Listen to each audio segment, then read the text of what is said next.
nyo, the more na pinupuna si Beyonce, the more na binabash po si Beyonce, pansin ko, the more po na binibless po siya. Inggit, pikit, yung mga basher. Ano na? Okay pa ba kayo dyan? No? So, EDSI lang ang sakalam. Napakaswerte ni Beyonce. At deserve po niya yan. Napakabait na bata. Never mong narinig, napansin sa kanya, no? Lumaki yung ulo niya, nagmataas po siya. Bagkus, no, lalo po siyang naging humble, napaka down to earth po niya. Kaya, mahal na mahal po siya ng mga viewers. Alam nyo, hindi po yan sila mag-i-sponsor kay Beyonce kung may nakita silang kamalian or may ugali si Beyonce.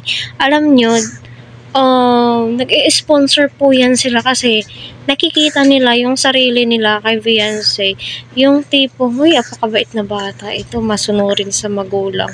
Masunurin sa mga good Samaritan na tumutulong sa kanya. Ganon. 'Di ba? At kung napapansin nyo, kahit na magka-love team po sila ni Eds, hindi po sila yung dikit na as in na dikit. Alam ni Edu na mag-adjust. Alam ni Edu yung mga boundaries po niya. Yung tipong titigan lang, tawanan lang. Ay, nako, kilig overload. Abot hanggang langit yung kilig ko sa kanilang dalawa. So, ayan, hello po sa ating lahat. Naway patuloy po nating suportahan si Kalingap Rab, Kuya Val, Ate Edna, Kalingap Eds, and syempre si Beyonce. Ika nga ng mga supporters na Edsy, nako, Beyonce, i-tiktok mo lang yan. So, totoo naman, i-tiktok mo lang yan, Beyonce. Kami na bahala. Charot. Hindi sa totoo lang, di naman po deserve ni Beyonce na siya ay i-bash. Sa totoo lang po, di po niya deserve. Kasi napakabait. At saka hindi naman po nakikipagkupin, ang tawag nito, hindi naman po nakikipagpaligsahan si Beyonce. Kita naman po natin super close po niya sa mga ibang kasamahan po niya.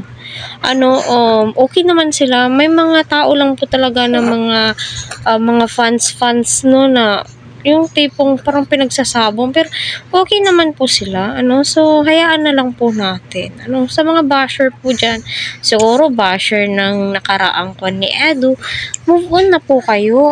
Doon na tayo. Kung sino yung sinusuportahan nyo, doon na lang kayo. Kaya ayan, supalpal kayo sa mga sponsor ni Beyonce, 'di ba? Supalpal po kayo. Ayan, maliwanag pa sa sinag ng araw. Siya na daw po bahala sa trip from Japan, and siya na daw po yung bahalang bibili ng ticket ng Tokyo Disneyland.